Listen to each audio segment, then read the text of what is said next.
Hello, it's a lovely morning from here in Delhi and hope that each one of you as always are absolutely fine. So obviously the question is now what we are supposed to start in this particular session. So after what we call taking a break away from what we call India series, now we move over to some what we call practical aspects, some practical parts. Now corporate social reporting, this is the chapter which we are going to actually start in this particular session. Now corporate social responsibility, should I say actually CSR. So what exactly this CSR is, first of all, before we begin up with such questions, let me make it absolutely clear. It's a small chapter, it's easy chapter, not a very tough one, and the name itself is suggesting corporate social responsibility. That means all corporates need to take some social responsibility besides their profit motive. That is the entire crux of this particular chapter. All corporate entities are expected, no doubt about, each one of us actually work with only one motive, to earn some profit. But here, under the corporate social reporting concept, we expect the entities not only to earn profits, but they need to actually do something for the society. So directly or indirectly, it means you need to integrate your what we call economic objectives with the social objectives.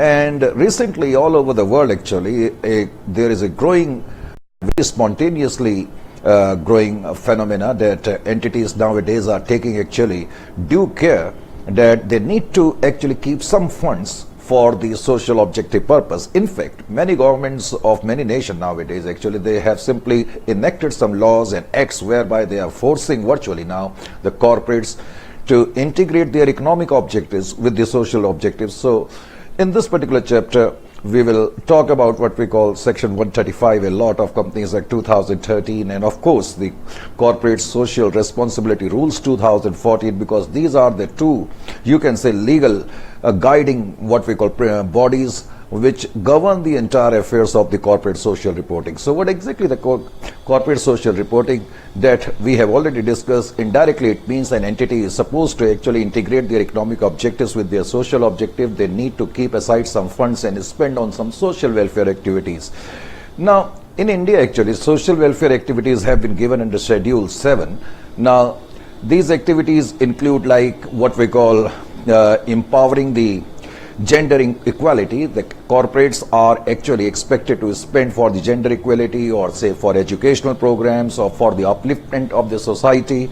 Correct? So in Schedule 7, various activities have been actually laid out, and entities are expected to actually give a fillip to those activities. Correct? So in this particular chapter now we are going to dwell a lot about the CSR objectives, CSR what we call rules and guidelines, and which are the companies which need to actually follow CSR. Some specified criteria have been laid out, so we need to know a lot about that. So here we go and start this particular session.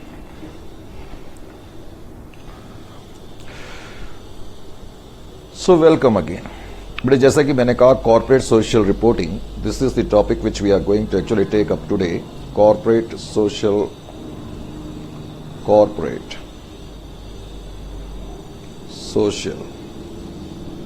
reporting.